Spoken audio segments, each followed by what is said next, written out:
नमस्कार, आपका स्वागत है। आज हम आपको सुनाने जा रहे हैं कार्तिक मास कथा 13 अध्याय। तो चलिए कथा शुरू करते हैं।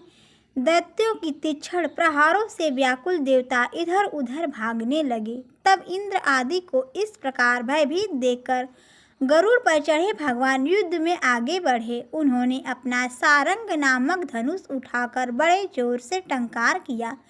त्रिलोक गूंज उठा। पल मात्र में ही भगवान विष्णु ने हजारों दैत्यों के सिर काट गिराए। यह देखकर जलंधर के क्रोध की सीमा न रही। फिर तो भगवान विष्णु और जलंधर का महासंग्राम हुआ।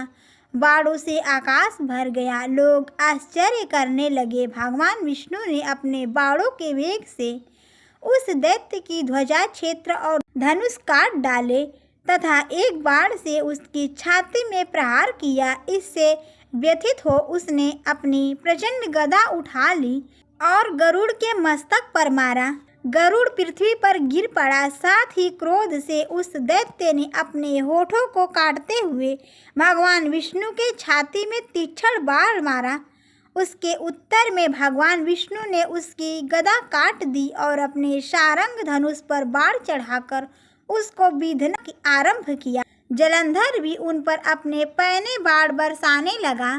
उस समय जलंधर ने भगवान को कई पैने बाण मारकर वैष्णव धनुष को काट दिया। धनुष कट जाने पर भगवान ने गदा ग्रहण कर ली और शीघ्र ही जलंधर को खींचकर मारा, परंतु उस अग्निवत अमोघ गदा की मार से भी वह चलायमान न हुआ और मंदोमत हाथी के समान उसे यानी गदा की मार को फूल की माला ही जाना। साथ ही उस युद्ध दुर्मद ने अत्यंत ही क्रोधित होकर अग्नि त्रिशूल को छेद दिया। जलंधर ने झपटकर भगवान की छाती में एक मुष्टिक मारा। उसके उत्तर में भगवान विष्णु ने भी उसकी छाती पर अपनी मुष्टिका का प्रहार किया। फिर दोनों घुटने टेक कर बाहों और मुष्टिकों से बाहु युद्ध करने लगे। कितनी ही देर तक भगवान उसके साथ युद्ध करते रहे। जब वह कुछ श्रमित से हो गए तब सर्वश्रेष्ठ मायावी भगवान उस दैत्य से मेघवाणी में बोले, हे रणदुर्मद दैत्य, श्रेष्ठ धन्य है जो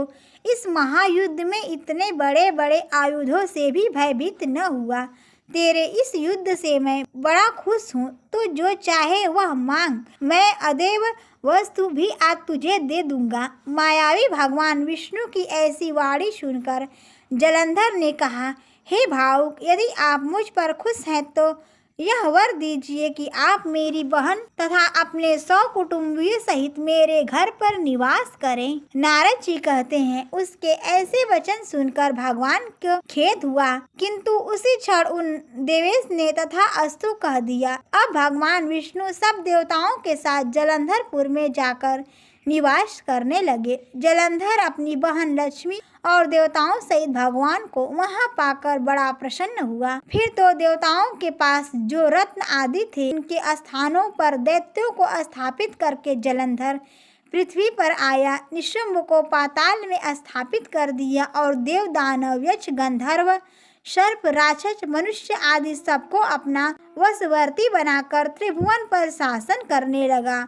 उसने धर्मानुसार सुपुत्रों के समान प्रजा का पालन किया। उसके धर्म राज्य में सभी सुखी थे। प्रेम से बोलो भगवान विष्णु की जय।